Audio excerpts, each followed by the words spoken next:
பேரவைத் தலைவர்களே, நீங்க உட்காருங்க. நேற்று நான் பேசும்போது சில அமைச்சர்கள் குறுக்கிட்டு பேசினாங்க, அதற்கு நீங்க அனுமதி கொடுத்தீங்க. அதே மாதிரி இன்னைக்கு முதலமைச்சர் பேசும்போது சில வார்த்தைகள், தவறான வார்த்தைகள் பேசுறாரு. அவர் பார்ட்டி ஃபண்ட் அப்படின்னு சொல்லியிருக்கிறாரு. அவர் அமைச்சர் அந்த பார்ட்டி ஃபண்ட் எந்த பார்ட்டின்னு கூட சொல்ல தைரியம் இருந்தா சொல்லுங்க, நாங்க அதெல்லாம் ஃபேஸ் பண்ண தயாரா இருக்கோம். எதையும் ஆதாரத்தோடு எதையும் பேசுங்க. நீங்க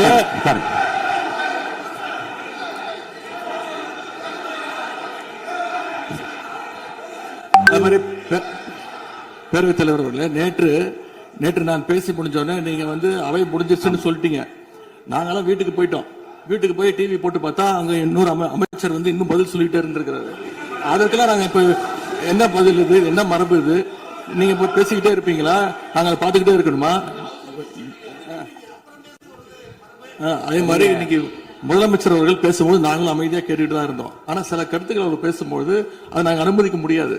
ஆதாரத்தோடு ஏதாவது பேசணும்னா, குற்றச்சாட்டுகள் சொல்லும் போது ஆதாரத்தோடு சொன்னீங்கன்னா அதை நாங்க ப்ரூவ் பண்றதுக்கு தயாராக இருக்கு. மாண்புமிகு உறுப்பினர் அவர்கள் இருங்க. நேற்று மாண்புமிகு எதிர்க்கட்சி தலைவர்கள் பேசியதும், மாண்புமிகு பொதுப்பணித் தலைவர்கள் பேசியதும் ஆதாரம் இல்லாமல் பேசக்கூடாது என்று நான் சொன்னேன். ஆய்வு செய்து நீக்கப்பட வேண்டியது நீக்கும் என்று சொன்னேன். இப்போது மாண்புமிகு முதல்வர் அவர்கள் பேசி முடிக்கட்டும். நீங்கள் கூறிய கருத்துப்படி அதில் ஆதாரங்கள் இல்லாத குறிப்பாக இருந்தால் அதை நீக்குவதற்குரிய உரிமை எனக்கு இருக்கிறது. ஆய்வு செய்து நான் நடவடிக்கை எடுப்பேன். இப்போது மாண்புமிகு முதலமைச்சர் அவர்கள் பேசலாம்.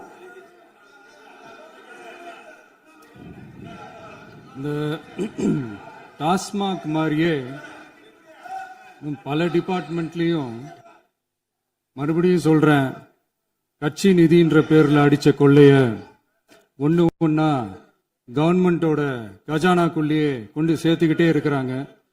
இப்பவும் சொல்றேன், மக்கள் பணத்திலிருந்து ஒரு பைசா கூட தொடமாட்டோம், தொடவும் விடமாட்டோம், தொட்டா விடமாட்டோம். இதுக்கு முன்னாடி தொட்டவங்களையும் விடமாட்டோம்.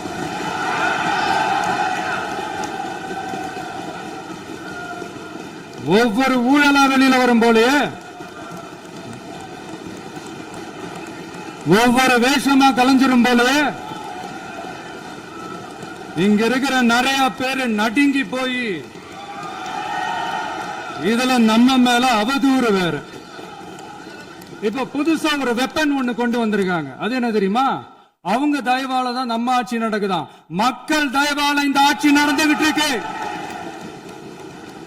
மனசாட்சி உள்ள சக்திகளோட ஆதரவால இந்த ஆட்சி நடந்துகிட்டு இருக்கு. நாங்க தான் அனுப்பி வச்சோம் அப்படின்றாங்களே. அனுப்பி வச்சவங்களுக்கு மினிஸ்ட்ரியில இடம் கொடுத்தா ஏன் கதறீங்க? ஏன் இவ்வளவு கோவம்? ஏன் இவ்வளவு கதறல்ஸ்? இதுல இன்னொரு முக்கியமான விஷயம், மார்க்சிஸ்ட் கம்யூனிஸ்ட் கட்சி நமக்கு ஆதரவு கொடுத்தது சுயேட்சையா எடுத்த முடிவுன்னு சொல்றாங்க. அதே மாதிரி இந்திய கம்யூனிஸ்ட் கட்சி நமக்கு ஆதரவு கொடுத்தது சுயேட்சையா எடுத்த முடிவுன்னு சொல்றாங்க. இதுல எங்க இருந்து நாங்க தான் அனுப்பி வச்சோம்னா புரியலையே. மக்களுக்கு நல்லா புரியும். எல்லாத்தையும் தெளிவா பார்த்துக்கிட்டு இருக்கிறாங்க.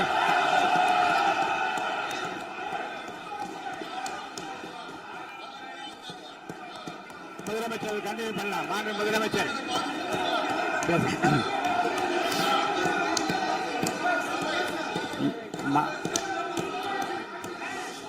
இந்த சமூக நீதி அரசுன்னு சொல்றவங்களை பார்த்து கேட்கிறேன், நம்ம பட்டியலின சகோதரர்களுக்கு எத்தனை அமைச்சர் பதவி கொடுத்தீங்கன்னு கொஞ்சம் சொல்ல முடியுமா?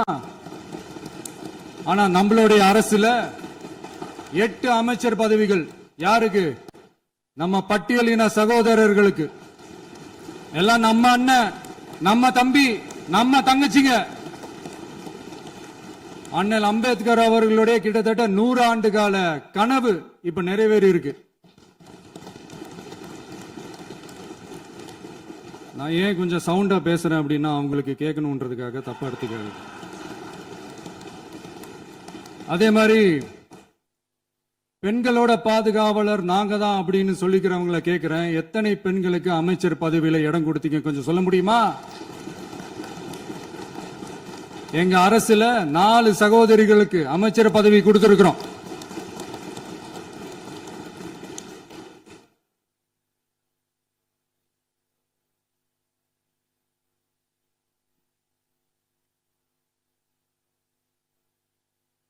அதனால மக்களால் நிராகரிக்கப்பட்டு மக்களால் அகற்றப்பட்டவங்களுக்கு ஒன்னே ஒன்று சொல்லிக்கிறோம், தப்பே செய்ய மாட்டோம், ஊழலே செய்ய மாட்டோம், நேர்மையா தான் இருப்போம், நியாயமா தான் இருப்போம் அப்படின்னு சொல்றவங்களால மட்டும்தான் கூட்டணி ஆட்சி அமைக்க முன்வரும். ஆட்சியிலையும் பங்கு, அதிகாரத்திலையும் பங்கு கொடுக்க முன்வரும்.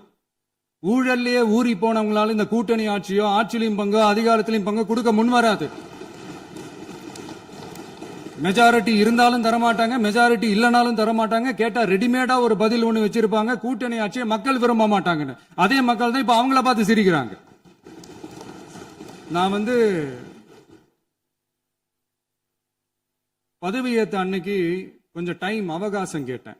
எதுக்கு கேட்டேன்? நிதி நிலைமைலாம் கொஞ்சம் மோசமா இருக்குது, அதெல்லாம் கொஞ்சம் சரி செஞ்சுக்கிட்டே படிப்படியா கொஞ்சம் கொஞ்சமா நான் கொடுத்த வாக்குறுதிகள்லாம் செயல்படுத்துவேன், அதுக்காக கொஞ்சம் டைம் அவகாசம் கேட்டேன்.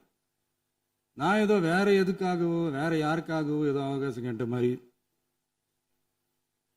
அடுத்து இங்க சபையில இல்லாதவங்களை பத்தி பேச வேண்டாம்னு நினைக்கிறேன்.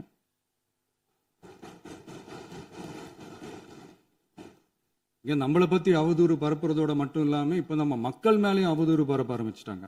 மக்கள் நமக்கு ஓட்டு போட்டது தப்பான், குடும்பம் குடும்பமா நமக்கு ஆதரிச்சது தப்பான். இது இப்ப இல்ல, நான் சொல்றது எம்ஜிஆர் அவர்கள் காலத்திலிருந்தே. அப்பவே அவர் ஜெயிச்சப்போ அதே மக்களை தப்பு தப்பா பேசுறது. மக்கள் என்ன பண்ணிட்டாங்க, எம்ஜிஆர் என்ன பண்ணிட்டாரு, எம்ஜிஆர் என்ன இது பண்ணிட்டாரு. 50 வருஷமா ஒரே டெக்னிக்கா.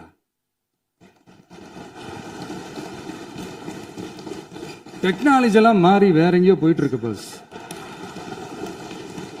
இதுல கொஞ்சம் டெக்னிக்காச்சும் கொஞ்சம் மாத்தினா கொஞ்சம் நல்லா இருக்கும். அதனால மக்களுக்கு யூஸ்ஃபுல்லா இருக்கிற மாதிரி இந்த ஆக்கப்பூர்வமான கருத்துக்களோ ஆக்கப்பூர்வமான யோசனைகளோ இருந்தா சொல்லுங்க, அதை நாங்க டிஃபரெண்டா எடுத்துக்கிறோம். ஆனா அதை விட்டுட்டு இந்த நக்கல் நையாண்டி சம்பந்தம் இல்லாத பேச்சு இதெல்லாம் பேசிட்டு அப்புறம் முதல்வர் பதில் சொல்லல, முதல்வருக்கு பதில் சொல்ல தெரியல அப்படின்னா அப்புறம் என்ன சோஃபா மாடல் ஆட்சியா? அது என்னன்னு புரியறதுக்கு எனக்கு ரொம்ப நாள் ஆச்சு.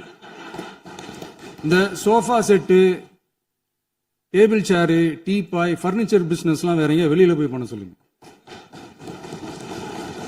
அப்படி அந்த பிசினஸ் தான் பண்ணணும்னா நிறைய பிசினஸ் பண்ற மாதிரி வெளியில போய் பண்ண சொல்லுங்க, இங்க சட்டசபைக்குள்ள வேணாம்.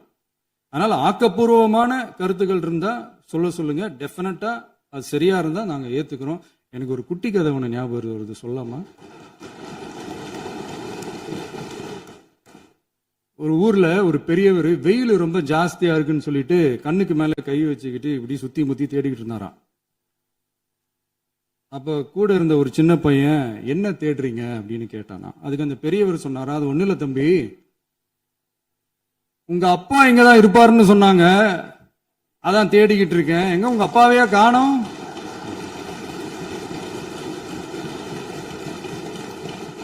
இல்ல அந்த எங்களுக்கும் நக்கலா நையாண்டியா சம்பந்தம் இல்லாத குட்டி கதை இதெல்லாம் எங்களுக்கும் பேச தெரியும்.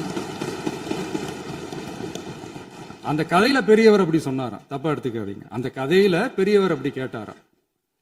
அதனால யாரும் இங்க டென்ஷன் ஆக வேணாம். அதனால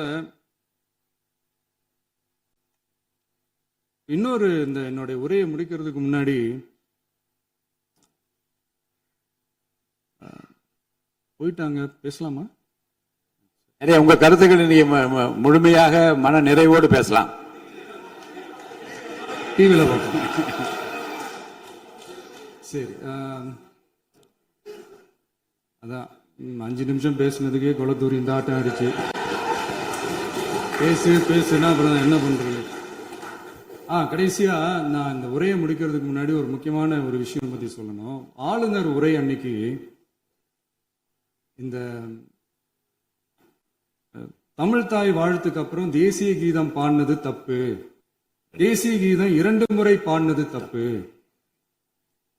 அப்படி ஒரு நிகழ்வு இதுக்கு முன்னாடி இந்த சட்டசபையில நடந்ததே கிடையாது, அந்த மரபே மாத்திட்டீங்க, இப்படி ஒரு பெரிய ஒரு போர் மாதிரி எதிர்கட்சி சார்ந்தவங்க எல்லாம் சொன்னாங்க இல்லையா? அந்த மாநில உரிமை போராளிகளை, அந்த மரபு காக்கிற உரிமை போராளிகளை ஒரே ஒரு கேள்விதான் கேட்கணும்.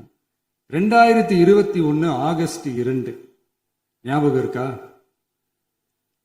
Centenary celebration of Tamil Nadu legislature அந்த ஃபங்க்ஷன்ல நம்ம முன்னாள் முதலமைச்சர் கருணாநிதி அவர்களோட சாரி கலைஞர் அவர்களுடைய சாரி ஃபார் தட் கலைஞர் அவர்களுடைய புகைப்படத்தை மாண்புமிகு குடியரசுத் தலைவர் திறந்து வைக்கிற ஒரு ஃபங்க்ஷன். அந்த ஃபங்க்ஷன்ல national anthem followed by Tamil Thai Vazhthu அப்படின்னு அறிவிச்சது ஞாபகம் இருக்கா? அதாவது தேசிய கீதத்துக்கு அப்புறமா இரண்டாவது முறையா, நோட் திஸ் பாயிண்ட் மாண்புமிகு பேரவைத் தலைவர் அவர்களே, ப்ளீஸ் நோட் திஸ் பாயிண்ட். தேசிய கீதத்துக்கு அப்புறம் இரண்டாவது முறையாக தமிழ் தாய் வாழ்த்து பாடப்படும் அப்படின்னு சொன்னது ஞாபகம் இருக்கா? அதுவும் முத்தமிழ் அறிஞர் அப்படின்னு சொல்ற நம்ம கலைஞர் அவர்களுடைய அந்த புகைப்படம் வெளியிட்டு விழாவில் அவர் இருந்த இதே சபையில தமிழ இரண்டாவது இடத்துக்கு தள்ளினது யாருன்னு ஞாபகம் இருக்கா? அது மட்டும் இல்ல, அந்த தேசிய கீதத்தை நாட்டுப்பண் நேஷனல் ஆந்தம்னு சொல்லி அதே ஃபங்க்ஷன்ல கடைசியா ஃபங்க்ஷன் முடியும் போது செகண்ட் டைம் தேசிய கீதம் பாடினதும் ஞாபகம் இருக்கா? இதே அவையில் தான், அது அவை குறிப்பிலும் இருக்கிறது, இதே அவையில் தான் நடைபெற்றது. இந்த தக்க நேரத்தில் இந்த ஆதாரங்களை அளித்த மாண்பு முதல் அவர்களுக்கு நன்றியை தெரிவித்துக் கொள்கிறேன். டவுட் இருந்தா இந்த புக்கை பார்த்து தெரிஞ்சுக்கலாம். அதனால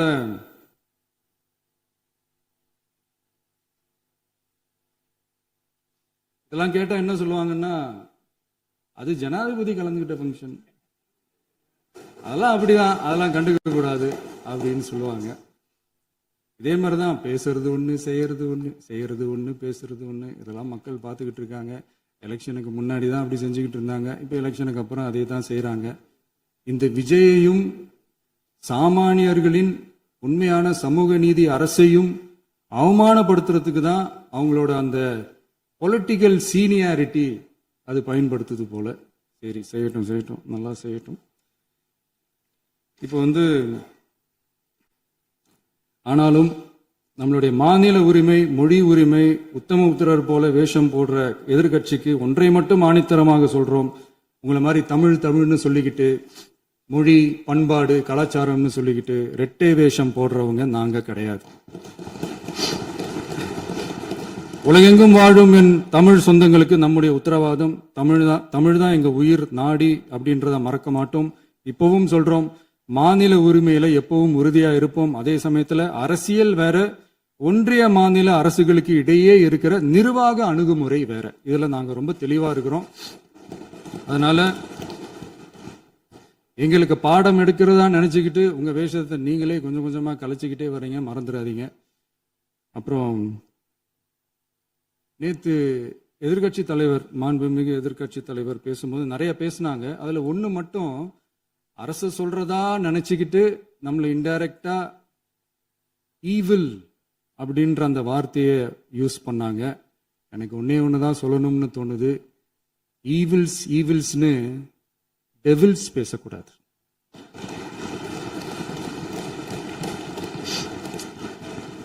அவங்க இருந்திருந்தா ஒரு ஆக்ஷன் பண்ணணும்னு எனக்கு தோணுச்சு. எல்லாரும் போயிட்டாங்க. பர்மிஷன் பண்ணலாமா? இப்பவும் பண்ணலாம், ஒன்றும் தப்பு இல்லை.